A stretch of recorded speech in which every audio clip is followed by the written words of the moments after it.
Bye, Munchkin! Sabi ni Ray, ang best friend niya. He hugged her tight. Mag-ingat ka doon. Baka naman makahanap ka ng Italian lover at hindi ka na bumalik rito. Dagdag nito, habang nakayukok ang ulo niya sa dibdib nito. Sira, balik niya. That would never happen. Ever. Alam ni Lenny, hindi iyon mangyayari dahil si Ray lamang ang laman ng puso niya. He had been there since she was 14. Kababata niya ito. Magkapit-bahay sila sa isang exclusive subdivision. Dahil pareho silang only child, lumaki silang magkasama. Mas matanda sa kanya si Ray ng 3.5 taon. Ngunit para sa kanya, nagbago ang lahat nang magkaroon ng nobya si Ray. Nasa 4th year high school pa lang ito noon sa isang exclusive boys school. Doon niya napagtanto na nagsiselos siya. Ang ginawa niya noon, lumayo siya. Alam niya kasing wala siyang pag-asa.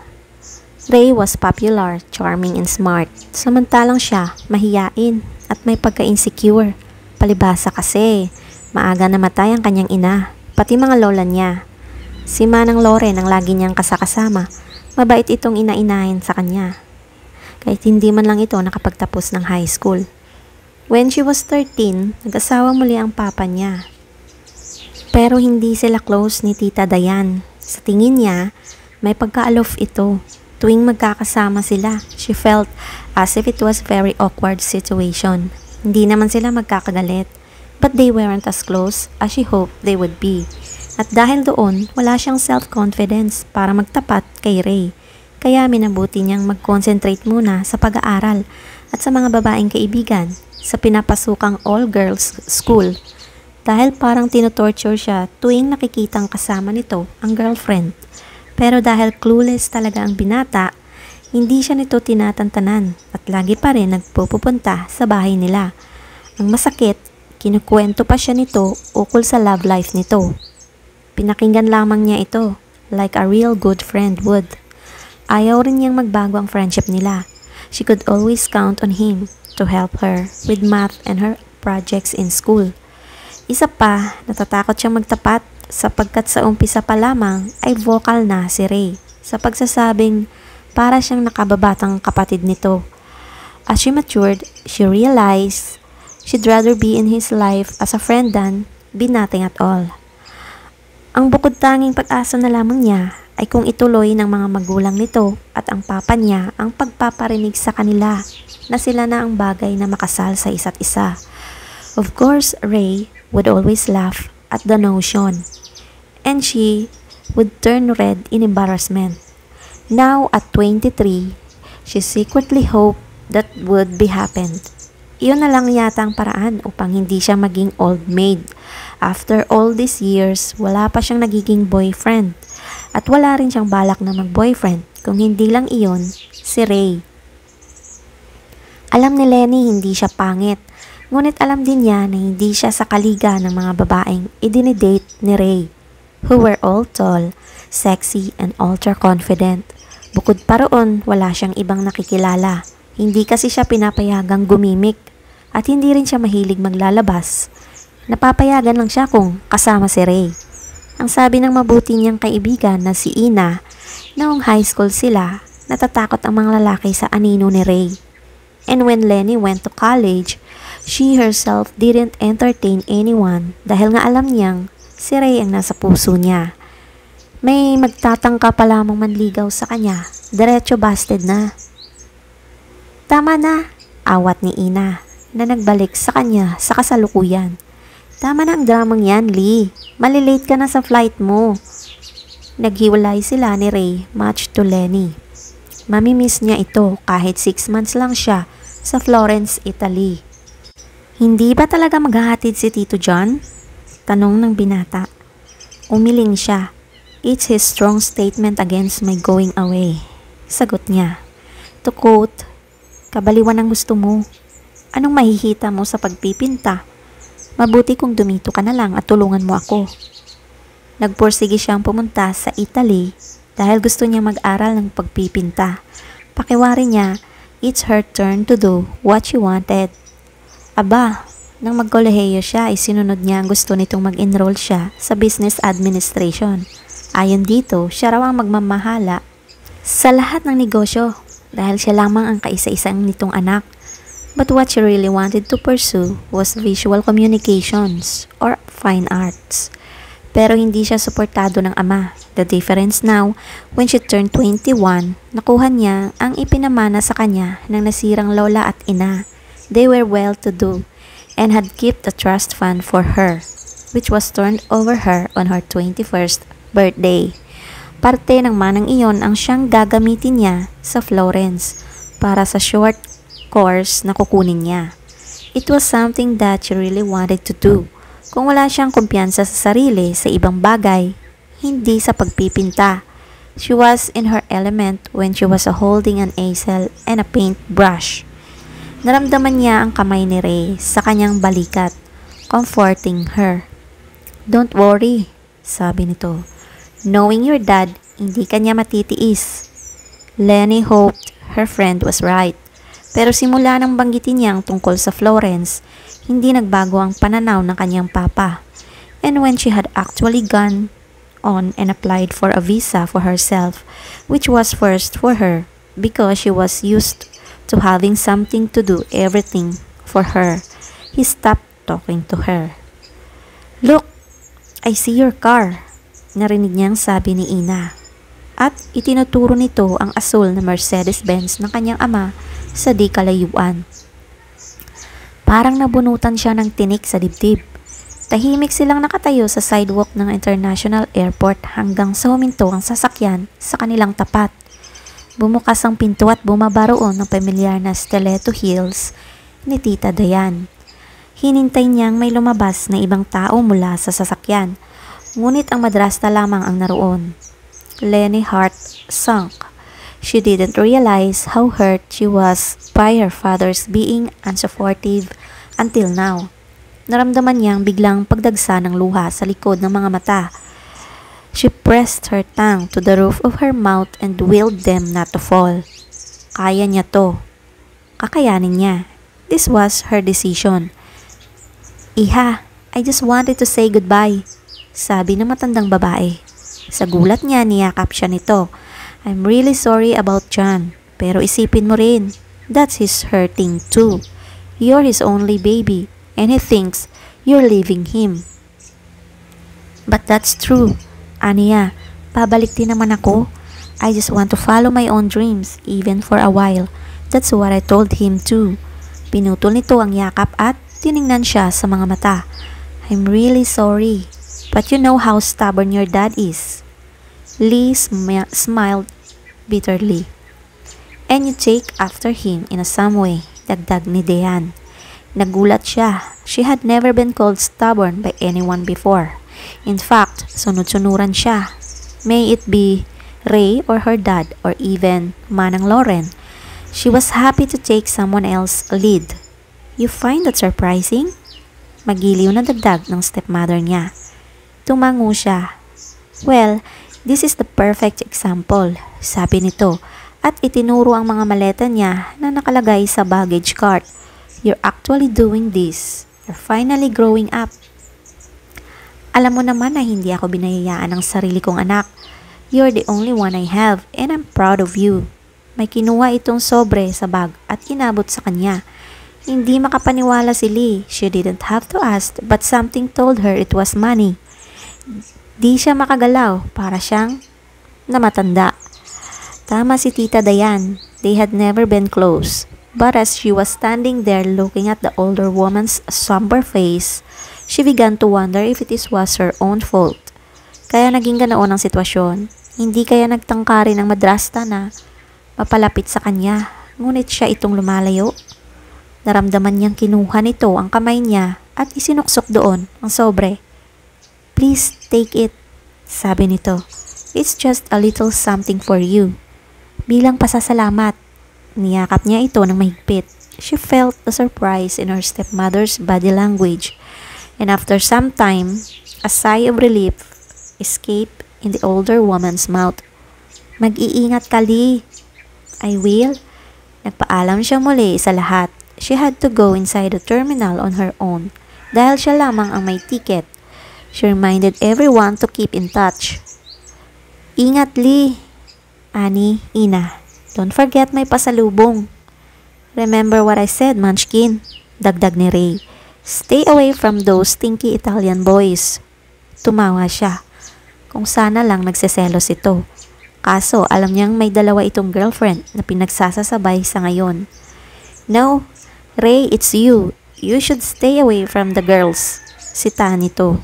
Baka mamaya niyan, makamandag ka pala, makabuo ka, and then you'll end up marrying someone. No way, sigaw nito, and he gave her a look of horror while struggling himself. Kasal equals sakal. Nagtawanan silang mga babae. Alam mo namang takot ako sa commitment, dagdag nito, amidst their fits of laughter. Ikaw ha, baka i-jinx mo ko. You never will. No, I'm not tired of playing the game. I know, tura niya. You're a player. That's why I'm hoping mauntog ka na, dagdag niya sa isip. Stop playing around and just be with me. Binigyan siya nito ng 2 thumbs up. That's right, huwag mo ngang masasabi-sabi ang salitang kasal. He pretended to spit. Itsapwera sa buhay ko ang babaeng maghangad niyan. Kaya nga ba hindi ko sinasabi sa iyo ang feelings ko? Aniya sa binata sa isip. Takot ko lang na pagtawanan mo ko. As she was waving goodbye to them, she thought to herself that eventually the right time would come. And when it does, that's when she would tell him everything.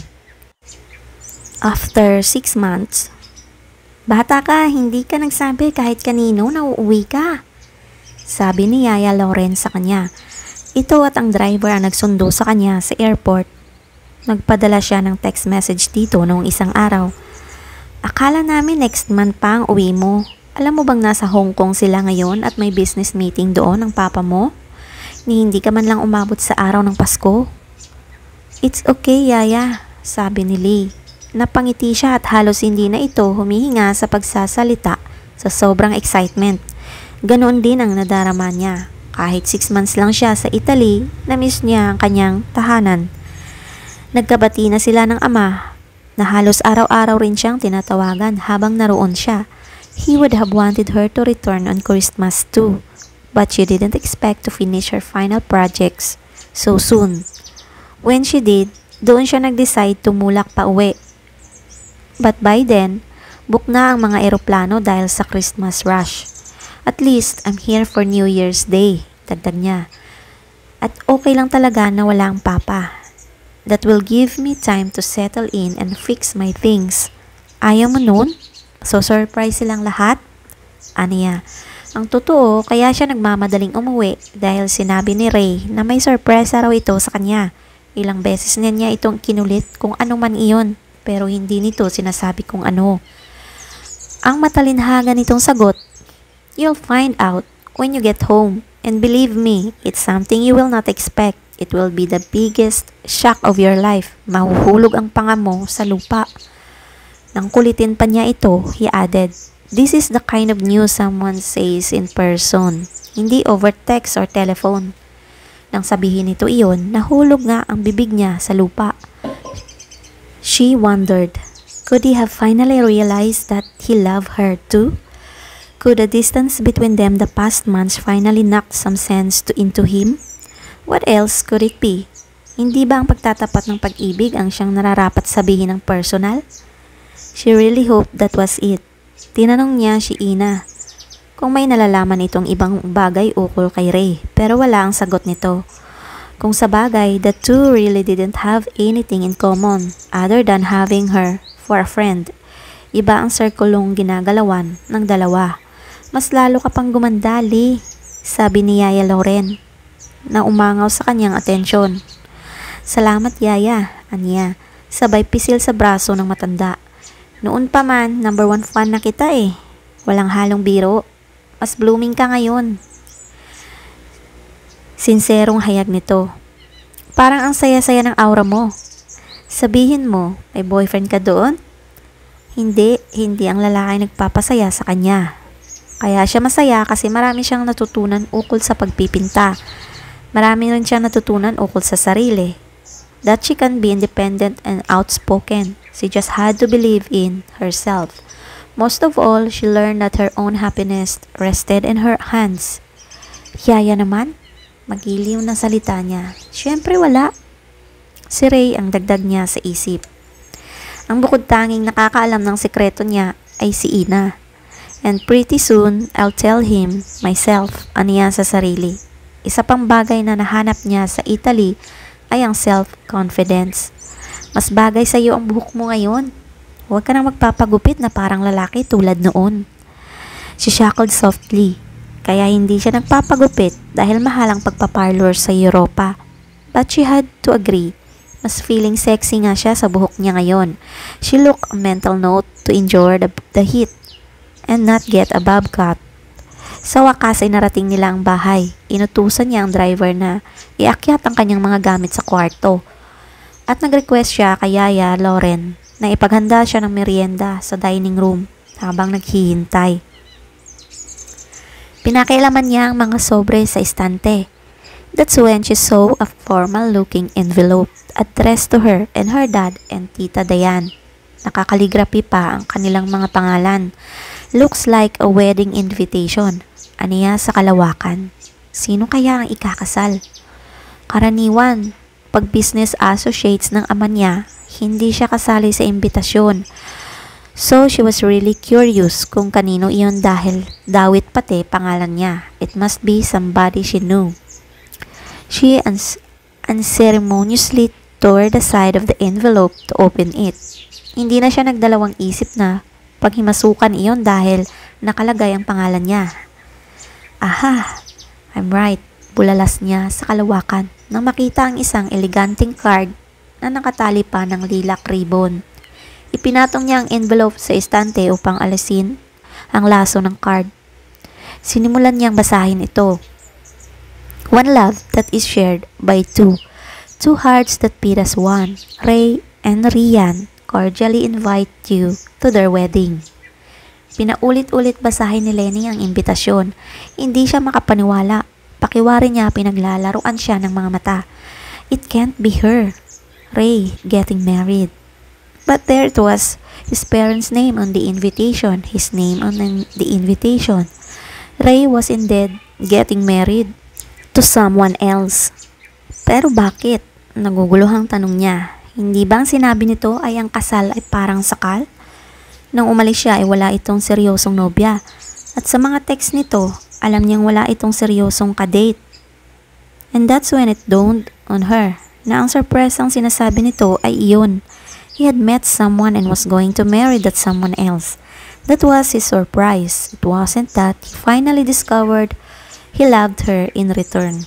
Sinulyapan muli ni Lee ang date. That's today. Tiningnan niya ang wristwatch. 2:00 ng hapon. Ayon sa invitation, 2:00 ang kasal. May oras pa siya. She was willing to be with her, to bet her ass on it. That this was a typically Pinoy wedding. Late na nagsisimula ang kasal. Mamadali niyang kinuha ang shoulder bag at lumabas ng bahay. Hindi na niya inabisuhan si Yaya Lauren o si Mang Diego kung ano man ang gagawin. She couldn't let Ray and that girl without him knowing of her love. Nagtatatakbo siya palabas ng gate ng subdivision at pinara ang pinakaunang taxi na nakita. Sa Santo Niño Church, sabi niya sa driver. Dali manong, ayokong malate. Ang gusto niya mangyari, makarating sa simbahan, ahora mismo. She was like a woman possessed, and she had one mission, to stop the wedding. She could only hope they had not said their vows yet. He really is getting married. Mangyak-ngyak na bulong ni Lee sa sarili. Habang nakatayo siya sa likuran ng simbahan, nakatitig sa altar. Nanggilid ang luha sa kanyang mga mata habang nakatitig kay Ray. Too bad for her thought the groom wasn't looking at her, but at the bride who was walking in the middle of the aisle for a moment there. Hindi niya alam ang gagawin. She was transformed back to the unsure, shy young woman that had a huge crush on her best friend. Magtititili ba siya or over the bridal march? She really was dying to stop the wedding. She just needed to collect her thoughts and regain a bit of her strength, which had deserted her when she saw the back of the status bride. Hindi niya ito kilala, even the name was new to her. How could you marry someone you barely know? Bulong niya kay Ray, who looked as if he was about to cry when the bride's father gave her to him. Hindi talaga niya maintindihan ang kaibigan. It was she who was in his shadow all her life, and yet she had remained invisible to him in the way that she wanted to be seen by him. It was just not fair. And it didn't help that Ray looked so gorgeous in his barong Tagalog. His face was radiant with a big smile of his. He looked so dashing. He even cut his hair. Tumiim ang kanyang mga bagang habang pinagmamasdan ito. Part of his charm was his wavy hair that he usually let loose. It wasn't unruly or anything, but it made him look a little bit like a renegade. Kahit kinukulit ito ng sariling ina, he had not cut it. She laughed at that in him. Pati ngayon, iyon ay nagbago. Sino ba ang Rian na ito para ipinagbago ni Ray? Galit na tanong niya sa isip. Lee eyed the woman clinging onto him as if she had some sort of communicable disease. All his life, her best friend had worn his hair like that, and now he was a changed man. Damn you, Rian. Hindi na niya halos marinig ang mga pinagsasasabi ng pare. As the ceremony progressed, she felt as if was being plunged into her heart. As they reached the part of the wedding vows, nakadama siya ng matinding panic. Oh God, I can't let Ray do this. Aniya, I can't let him make this mistake. Makakasal siya. This woman can't possibly love him like I do. For many years, pinakatago-tago niya ang feelings niya para kay Ray habang nasa Italia siya. Nangako siya sa sarili na ipagtatapat dito ang tunay na nadamdamin pag-uwi niya. That time has come. It was now or never. One thing she learned in her trip to Florence, it felt good to decide for oneself. There's nothing more gratifying than being able to do what you want and being responsible for your own actions. This time, she knows she had to act. She could never let Ray make this mistake. At kahit mapahiya siya sa harap ng maraming tao, she would live with a consequence. Basta masabi lang niya rito ang tatlong mahiwagang salita. Sa puntong iyon, narinig niyang sinabi ng pare, if there is anyone in this room that deems this marriage as unsuitable, please speak now. Speak now or forever hold your peace. Sa puntong ito, nagsimula siyang maglakad papunta sa altar. Handa na siyang ibuka ang bibig at sumigaw, I object. Itigil ang kasal nang may isang malaking kamay na tumakip sa kanyang bibig. At bago pa siya makakilos, kung sino man ang tumakip sa kanyang bibig mula sa likuran, ay binulungan siya nito with his breath, fanning her ear. Shh! You wouldn't want to make a spectacle of yourself now, would you? His voice was rich, dark, authoritative, and almost hypnotic. There was something in it that compelled Lenny to obey. So she shut up. Hindi na siya pumalag. The second he covered her mouth was enough to jolt some sense into her. What the heck was she planning to do? She had no stake on Ray. He had never treated her as anything more than a little sister. Kapag nag-iskandalo siya, ipapahiya lamang niya ito ang kanyang sarili. Hinayaan niyang buhatin siya ng estranghero in some way. It was a relief that he had cut in. The way the mysterious man carried her with one arm, it was as if she was light as a feather. Inilabas siya nito sa simbahan at ng ilang metro ang layo nila sa pinto, inilapag siya ng estranghero. Marahas siyang ibinaba nito kaya muntik na siyang mawala ng balanse.